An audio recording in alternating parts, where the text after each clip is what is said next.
Crab.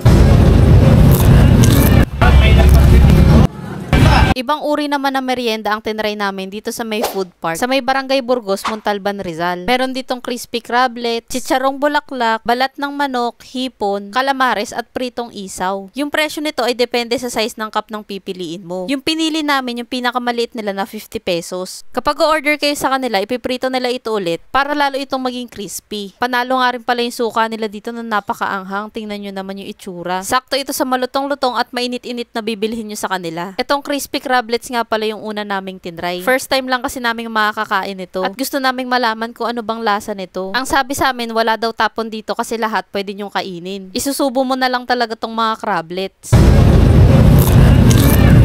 Sa unang pag-try namin nito, nasarapan kami kasi para lang tong chichirya. Lasa nga nito yung oishi na prawn crackers. At ang maganda dito, hindi ito sumasabit sa lalamunan. Next naman, ito yung kanilang chicharong bulaklak. Akala ko isi-serve talaga ng isang buong ganyan eh. Pero hindi pala, naka-bite size na pala yung hiwa nito. Masarap tong chicharong bulaklak pag binabad nyo sa kanilang suka. Next naman na binili namin itong pritong hipon at pritong isaw. Matigas tong isaw kasi prito. Maninibago ka dito kung sanay ka sa malambot na inihaw na isaw. Mas maganda para lumambot to ng konti, ibabad mo na lang sa suka. Ito naman yung pritong hipon. Hindi nyo na to kailangan balatan isa-isa kasi pwede na rin kainin tong balat. Wala rin talagang tapon dito. Itong pritong hipon, medyo may mararamdaman kang sabit sa lalamunan kasi may balat pa to. Kaya mas maganda, nguyain nyo muna tong mabuti bago nyo lunukin. Sa lahat ng in-order namin, sa chicharong bulaklak at sa crablets talaga kami pinaka nasarapan. Sa pritong hipon naman, di ko lang talaga gusto yung may sumasabit sa lalamunan. At sa pritong isaw naman, mas gusto ko yung inihaw. Kaya kung dadayo na rin kayo dito pag naghahanap kayo ng pang merienda o kaya naman pampulutan, marerecommend ko yung chicharong bulaklak at yung crablets. Yun talaga yung o-orderin namin pag bumalik kami ulit dito. Pagkatapos nyo nga pala mag food trip dito, try nyo bumili nitong panulak na mango shake. Dito lang din sila sa may food park sa may Barangay Burgos. At Mango Love yung name ng store nila. Totoong prutas na mangga yung gamit dito at hindi powder. At nilalagyan din nila ito ng keso pampadagdag ng lasa. At maraming gatas. Sakto nga tong pampartner sa mga pagkain dito sa may food park. Talagang marerefresh kayo dito. Ito nga pala yung mga presyo ng mango shake nila. At yung in-order namin yung mango classic na large at mango de leche. Bawat order nga ng mango shake nila may kasama na itong napakalambot nilang pearl. At meron ding crush graham. Sa dalawang in-order namin sa kanila, marerecommend kong orderin nyo yung mango de leche. Nakakadagdag sa sarap yung leche flan na nilalagay nila. Ito naman yung mango classic na may toppings na mangga. Napakasarap din ito. May nag-recommend lang din sa akin na itry ko daw tong Mango Love. Salamat po sa pag-comment nyo kasi napakasulit nito. Marami pa nga pala akong i-share sa inyo ng mga sulit na food trip kaya huwag nyo kalimutang i-follow ang aking mga social media accounts.